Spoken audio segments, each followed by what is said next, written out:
Bom dia, boa tarde, boa noite, boa madrugada, boa qualquer hora. Essa é a Conversa ao Pé do Rádio. Esse que vos fala é Rubem Gonzalez.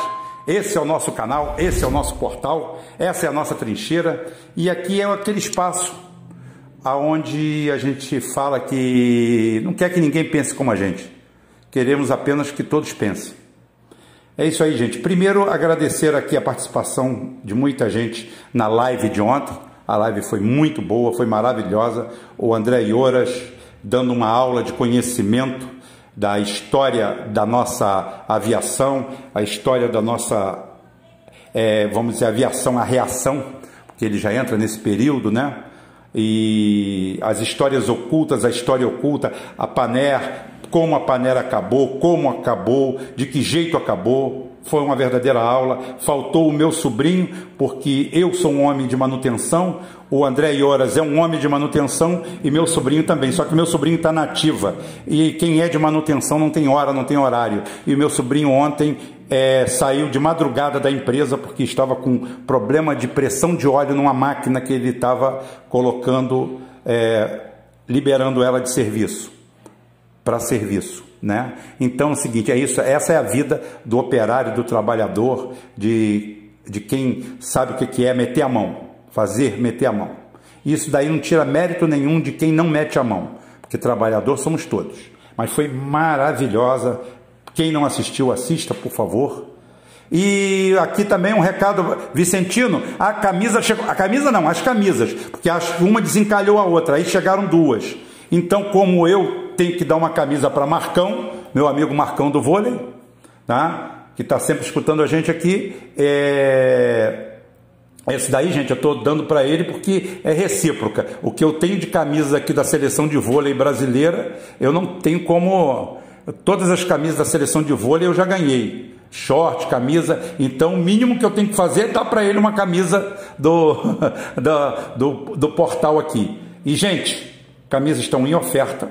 Oferta que nós fizemos para o pessoal ter acesso. R$45 com envio. Você entra aqui no link, deposita R$45, vai receber na sua casa sem nenhuma despesa a mais.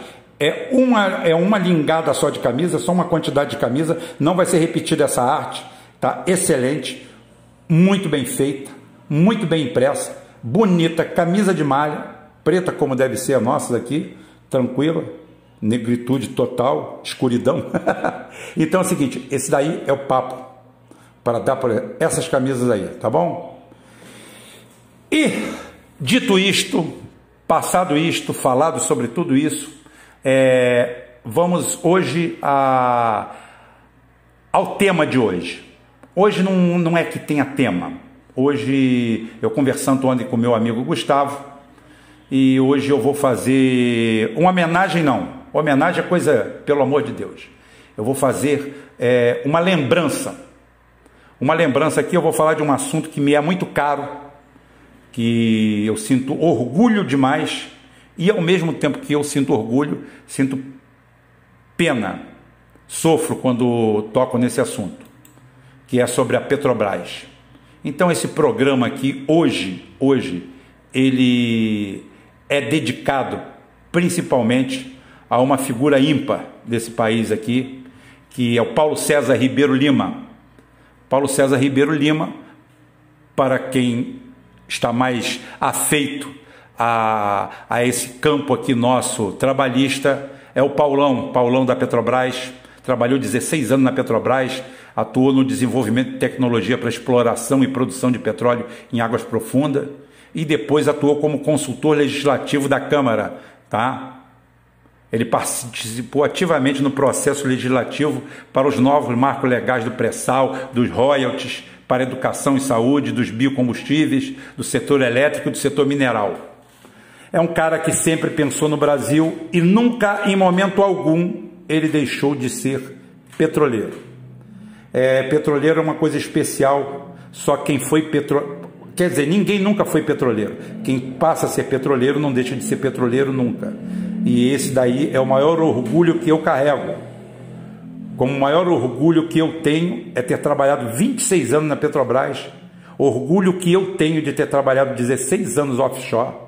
Orgulho de eu ter entrado naquela empresa carregando saco nas costas, empurrando tubo, e ter ido galgando degrau a degrau, cheguei a gerenciar contrato, fiscalizar contrato, saí como técnico de manutenção.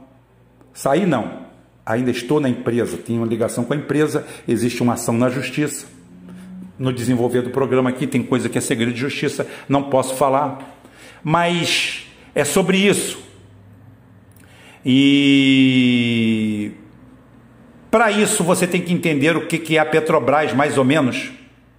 Petrobras, como todo mundo sabe, né? Petróleo Brasileiro S.A., é uma empresa criada por Getúlio Vargas em 3 de outubro de 53. É uma senhora que acabou de fazer 67 anos. 67 anos bem vividos, mal vividos e muito sofridos. A Petrobras manteve o monopólio estatal do petróleo até 1997, na sua plenitude.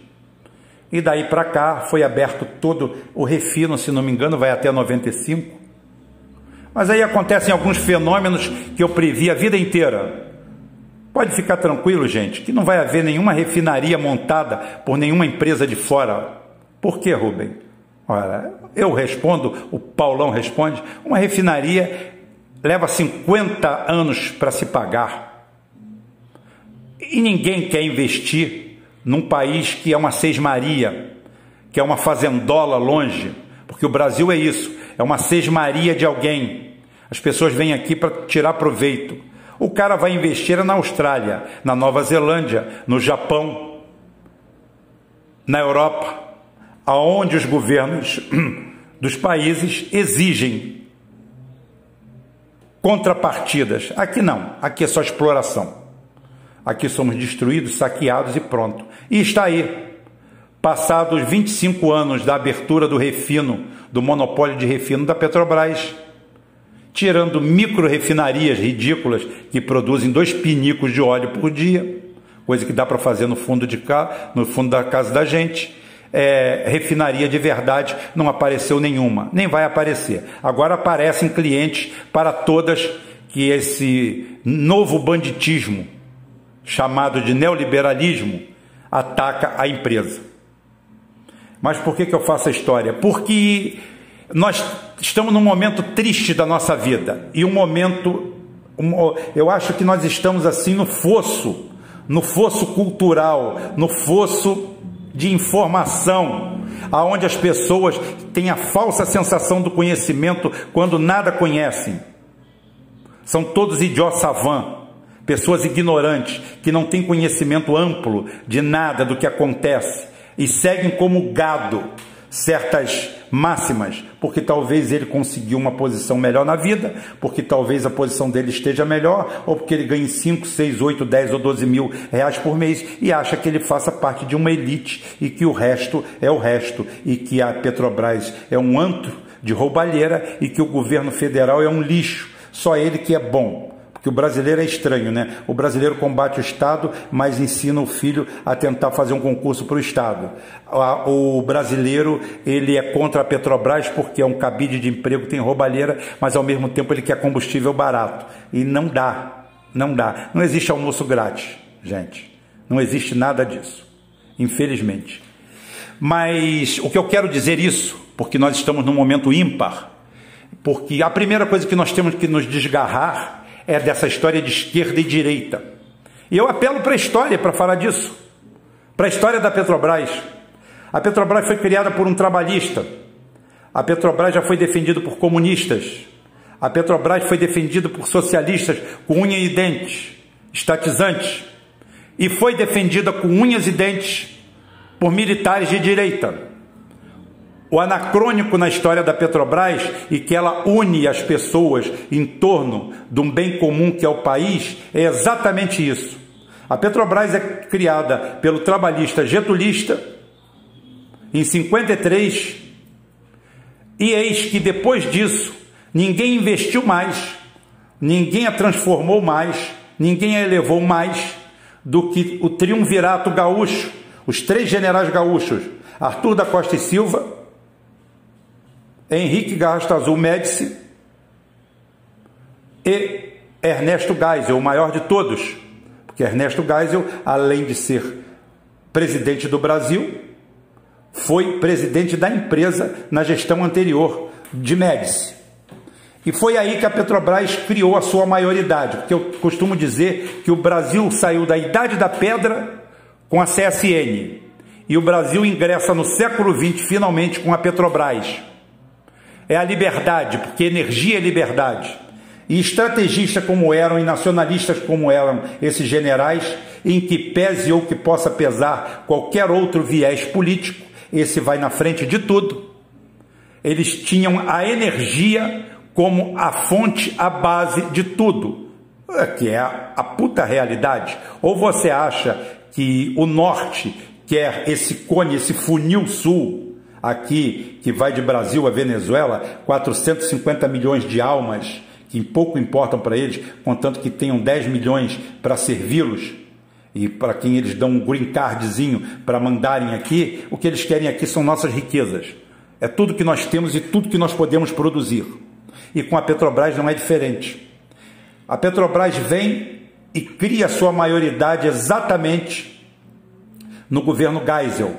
Ela dá um salto de qualidade. Ela descobre a Bacia de Campos. A Bacia de Campos é descobrida em prospecções em 74 e efetivamente no campo de garupa, em 1977, a Petrobras se torna realidade, porque o petróleo é um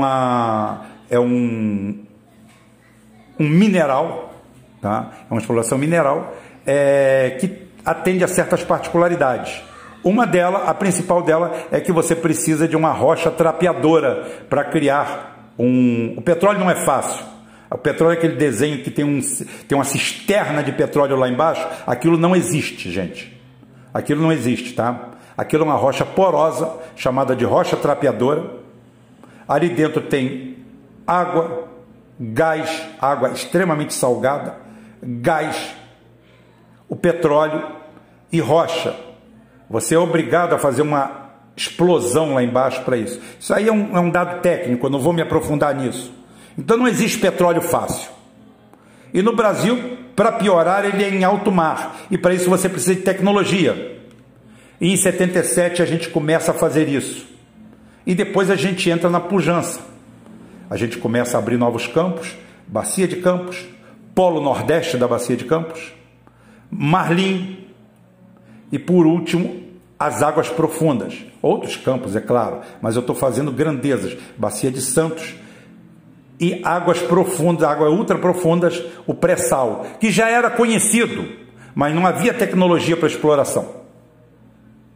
E a Petrobras vem fazendo essa evolução até, principalmente ela faz uma evolução muito rápida nesse primeiro período, porque o Geisel foi pego com as calças na mão por 2 choques do petróleo. Ele entra pegando um choque do petróleo e sai na cara de outro. Esse outro explode nas costas de Figueiredo. E depois todo endividamento, grande endividamento externo brasileiro, que era a dívida externa brasileira, era oriunda da conta petróleo.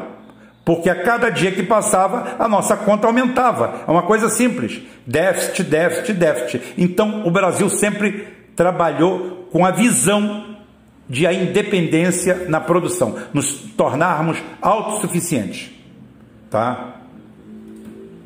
Para isso, a gente precisa de refinarias. E as refinarias foram construídas. Só que a característica do petróleo brasileiro, tá,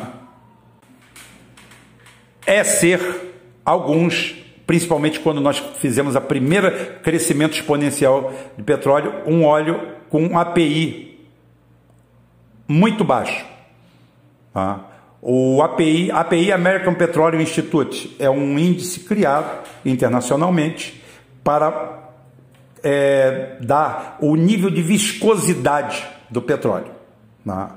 Petróleo bom, a partir de 27, API 27, tranquilo, você faz o blend. Só que nós tínhamos petróleo aqui 11, 12, ou seja, um piche, muito pesado. É como o petróleo venezuelano, ele é muito pesado. Ah, é um petróleo ruim. Não existe petróleo ruim.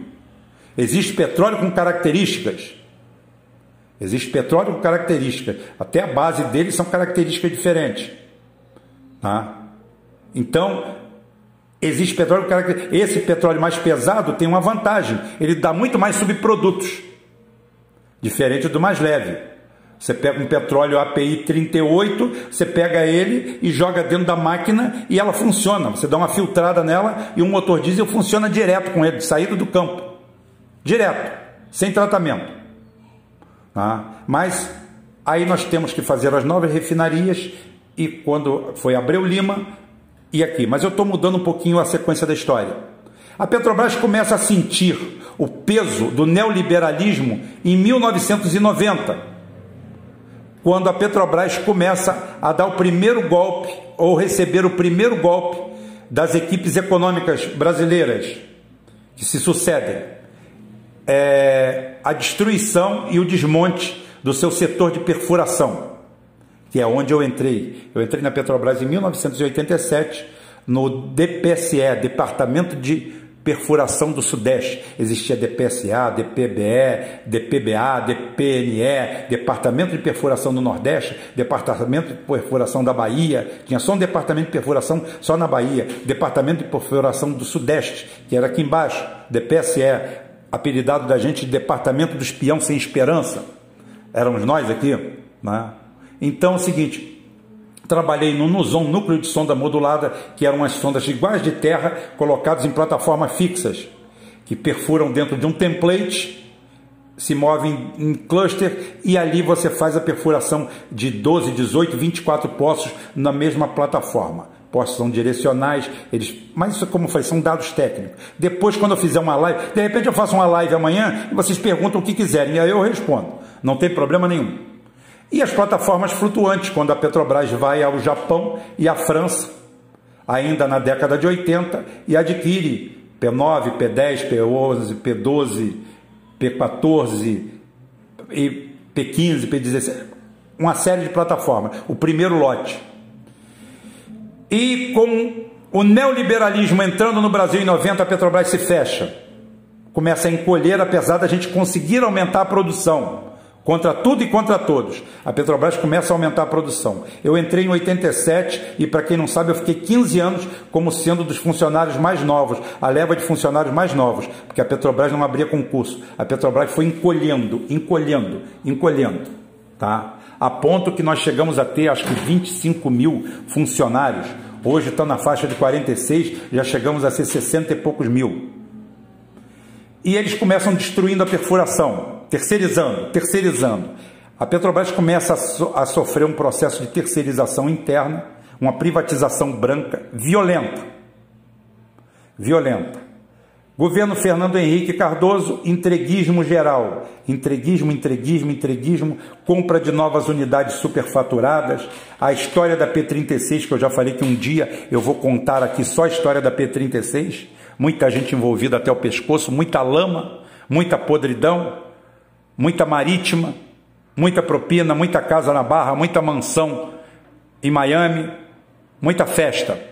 Portanto, não foi o PT que criou a corrupção na Petrobras, mas soube mantê-la bem. Lula entra, dá um novo alento à Petrobras, investe pesado no pré-sal, dá sorte que o preço do petróleo dispara, commodity dispara, fica muito bom, muito favorável para ele, mas comete o erro crasso de entupir a empresa de politiqueiros de partidos aliados, que ninguém quer entrar na Petrobras, salvo quem é petroleiro de sangue como eu, como o Paulão e outros mais, é claro, não posso citar o nome de todos aqui, que quer alguma coisa além dali de dentro do que roubar e se locupletar. Só para imaginar aqueles parasitas bandidos que roubaram a Petrobras no governo Lula e Dilma, eles ganhavam em torno de 50 mil dólares por mês. Salário inimaginável para um técnico médio, um engenheiro médio da Petrobras por ano. Eles ganhavam por mês. Tá? Então, só para vocês verem a desgraça, a tragédia que nós tínhamos lá. Criamos isso aí, foi um grande problema. Mas aí vem a tragédia das tragédias, que é o governo Dilma. Governo Dilma que aceita tudo, aceita inclusive para o governo Dilma a gente tem que abrir um parênteses especial. A Lava Jato. A Lava Jato é uma criação com o beneplácito da Dilma e do Zé Cardoso para perseguir os lulistas do governo e destruir a empresa. E para isso ela coloca a Graça Foster, que não poderia nem assumir a presidência da empresa, porque ela era esposa de um executivo de uma empresa sócia da Shell. E as duas conseguem o inimaginável. Elas destroem a Petrobras, corroem a Petrobras por dentro. A Dilma chega a assumir, em 2015, o prejuízo de 21 bilhões de reais, tá? 21 bilhões de reais, 21 reais não, 21 foi para 80, 2015, 34 bilhões de reais, porque aceitou como verdadeiras todas as hipóteses de corrupção que foram feitas pela Lava Jato, que não foi desenvolvida por técnicos, por especialistas. Foi tudo no chutômetro e ela aceitou tranquilamente, incorporou esse prejuízo à empresa, botou o preço da ação da Petrobras a 10% do seu valor. George Soros e Caterva e sua turma entraram aqui, saquearam o país, fizeram bilhões de dólares. A Lava Jato é uma obra de Dilma Rousseff, amando de quem não sei. Perguntem a ela. Perguntem a ela por que é que ela bancou subsídios com chancela do Palácio do Planalto para autossabotagem do Não Vai Ter Copa em 2013. Por que é que a Rosa Weber, que jogava cartas com ela, se alguém joga carta com você a madrugada inteira, tem que ser íntima sua. Por que a Rosa Weber, quando foi dar a sua sentença naquele processo do mensalão, disse que condenava o Zé Dirceu não por prova? Não estou aqui para defender o Zé Dirceu, não, está longe de ser santinho. É um belo de um idiota também e é vítima da merda que ele fez. Tá? Ele e seu amigo particular, que eu não vou citar o nome, ou se eu me apunhar eu cito. Tá? Também não tem esse negócio não. Que ia condená-lo porque a literatura assim lhe permitia. Uma obra típica desse borra-bostas, canalha e ladrão do Sérgio Moro. Um sujeito, um ignorante, um boçal, um inculto, um rábula de quinta categoria, que, no entanto, foi colocado em 95 pela janela como juiz federal, porque aquilo não tem capacidade para passar num concurso para gari, sem desmerecer os garis, mas ele não tem condições de passar por um concurso de gari. Ele passou para juiz federal com 8 meses de formado, nem os 2 anos, porque o edital dele não exigia isso. E eis que esse sujeito, ligado ao PSDB, eis que esse sujeito é escolhido para o banistado, para passar pano para o governo, para tapar a cagada do dossiê Caimã, aonde Dilma, em 2003, aprova todas as contas do PSDB, inclusive a venda de 37% das ações de capital não votante de posse do governo federal, que renderam um banco para o Armínio Fraga e um apartamento em Paris e um apartamento no Trump Tower para o FHC, esse canalha que ainda está vivo. Todo esse processo é para dizer para vocês que o Bolsonaro não é mais culpado e menos culpado que a Dilma, não. Eu ainda vou dar um número a mais para vocês. O Temer, corrupto do jeito que é, salvou o Brasil, porque a dona Dilma estava querendo dar todo o poder à juristocracia, isso depois de ter dado dinheiro para o Boulos, para esse outro canalha que está aí, que veio fazer Primavera Tupiniquim aqui, vieram destruir o Brasil, vieram foder com o Brasil, a troco de não vai ter Copa. Ainda tem gente se iludindo com esse tipo de rato.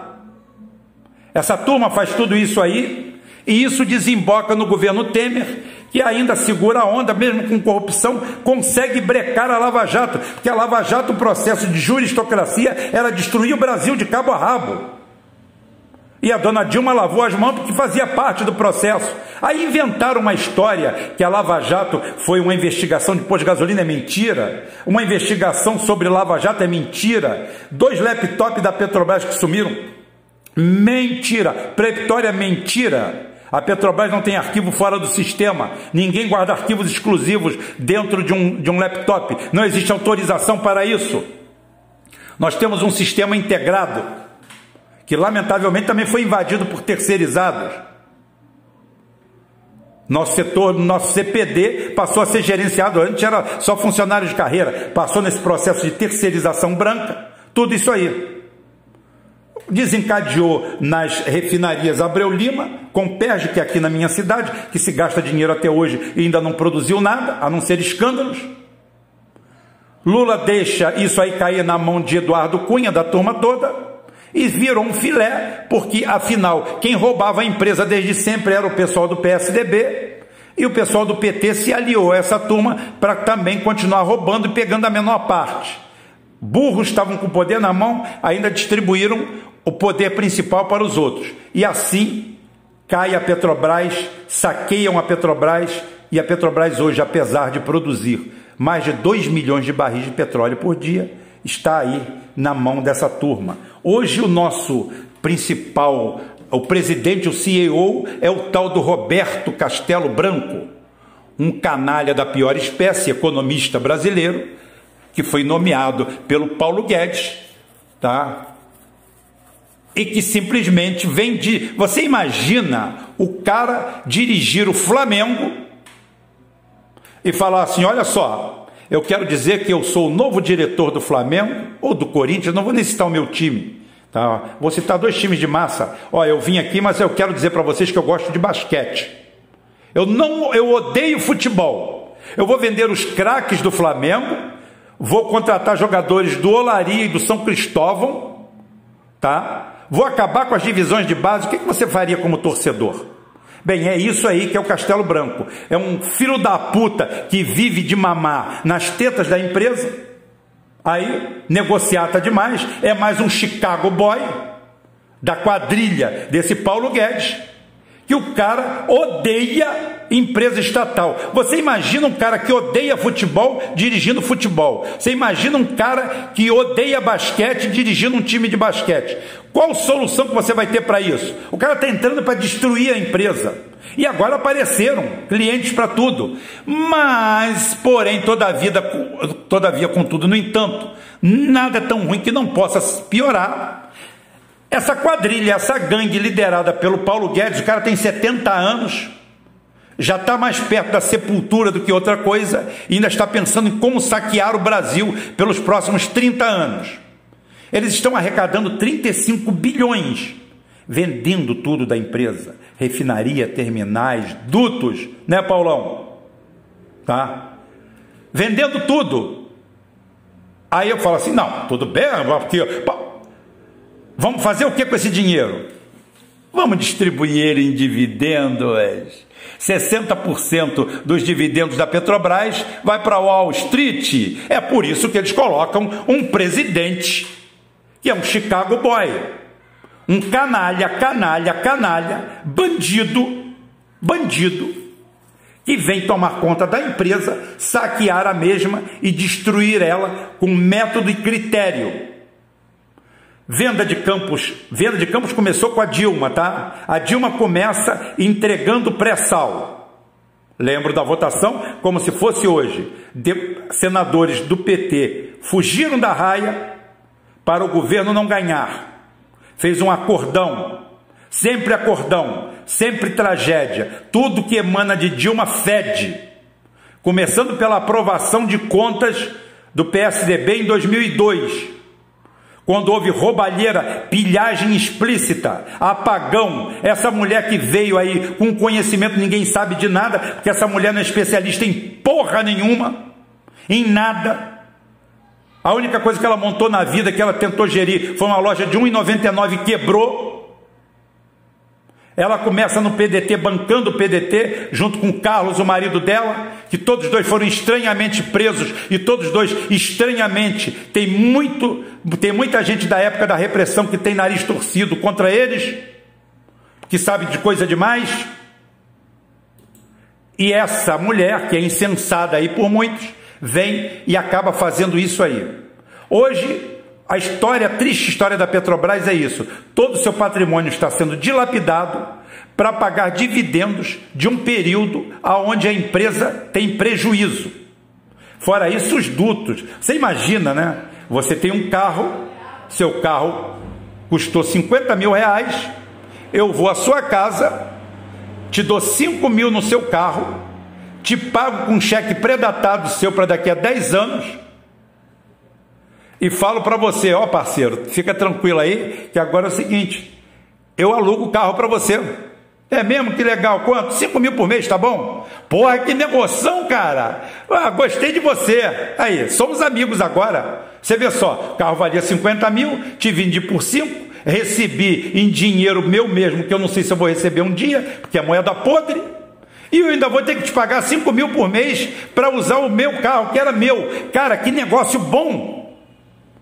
É esse o negócio da venda de dutos, da venda de terminais da Petrobras. Bilhões e bilhões e bilhões e bilhões de dólares, fora o fator tempo, que dentro da indústria tem um valor significativo. Tá?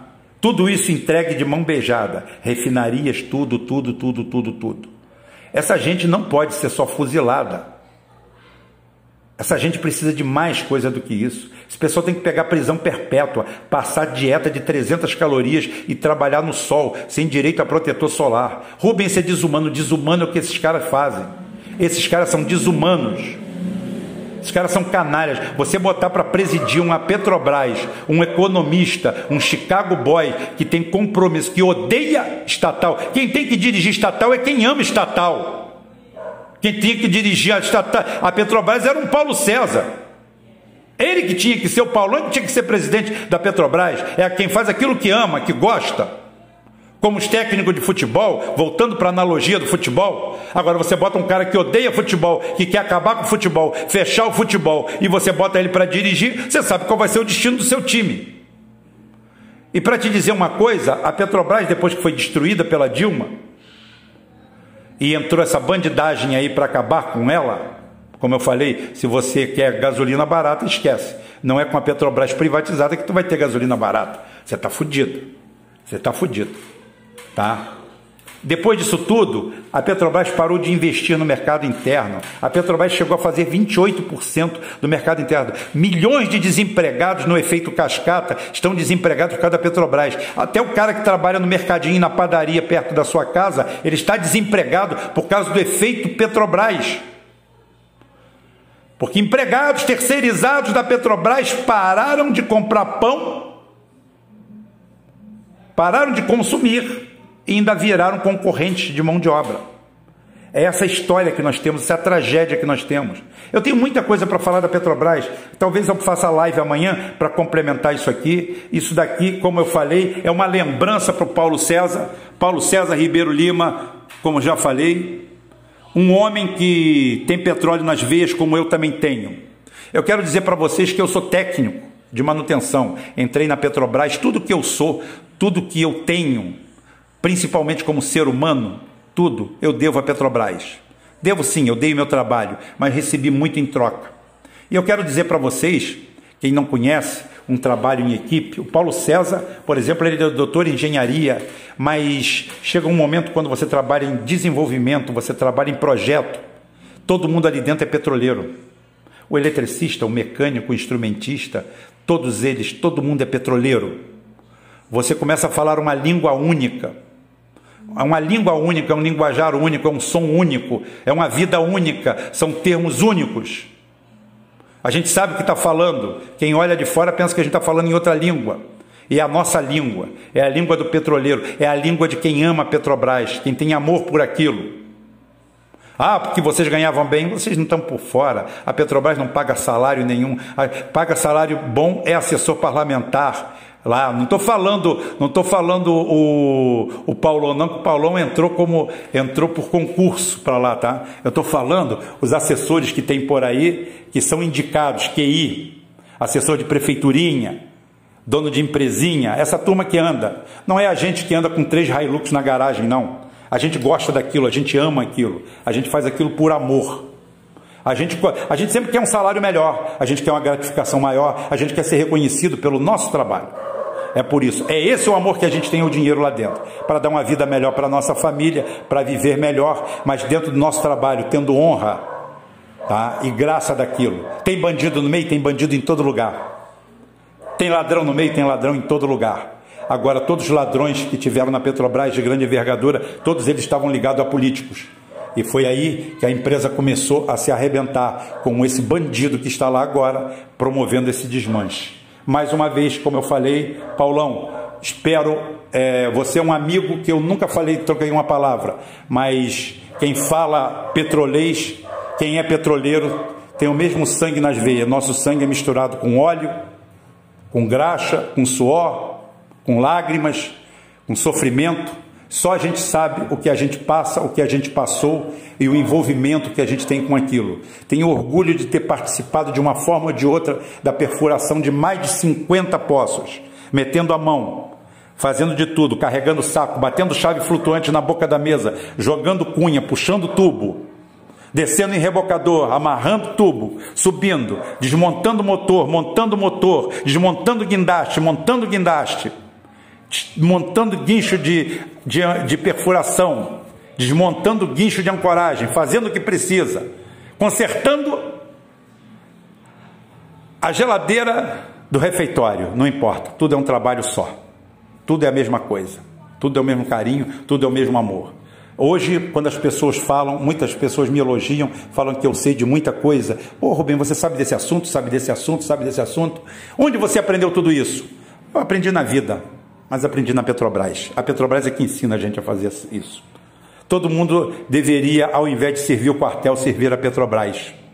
Se todo brasileiro servisse a Petrobras durante um ano, ele ia ter outra visão do Brasil, ia ter outra visão do que é a empresa estatal, teria outra visão do mundo. Então, serviço petroleiro obrigatório de hoje em diante, ou eletricitário, ou qualquer coisa, porque temos outras estatais maravilhosas também. É isso que a gente precisa, e eu já falei demais, mas o Paulão merece.